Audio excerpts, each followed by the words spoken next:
అబద్ధాలు ఆడే వాళ్ళకి జ్ఞాపక శక్తి ఎక్కువ ఉండాలి. నిన్న ఎందుకు రాలేదు కాలేజ్కి అంటే, నిన్నండి మా తాతయ్య గారు చనిపోయారండి. కొంతసేపు మర్చిపోతాం ఏం చెప్పాము అబద్ధాలు ఆడేవాళ్ళు.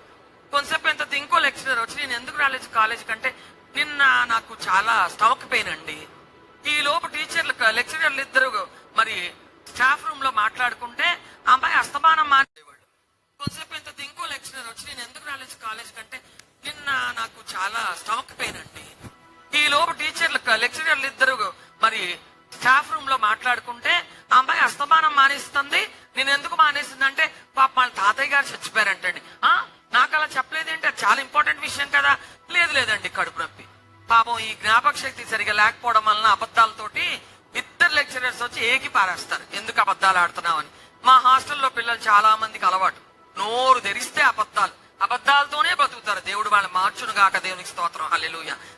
మరి బైబిల్ కాలేజ్ వాళ్ళు ఏం తక్కువ కాదు, యవనస్తులు ఏం తక్కువ కాదు. నోరు తెరిస్తే అబద్ధాలు. పైగా కొంతమంది సమర్థించుకుంటారు వైట్ లైస్ అని. ఎక్కడున్నావురా, లేట్ అయిపోతాడు, ఇక్కడే అండి పక్కనే, ఆడో గంటకు వస్తాడు. ప్రతిదీ అబద్ధమే. మంచినీళ్ళు తాగినంత తేలిగ్గా అబద్ధాలు ఆడేస్తా ఉంటారు. అబద్ధాలు ఆడే వాళ్ళకి జ్ఞాపక శక్తి ఎక్కువగా ఉంటది. అబద్ధాలు ఆడే వాళ్ళకి టెన్షన్ కూడా ఎక్కువగానే ఉంటది. ఎందుకంటే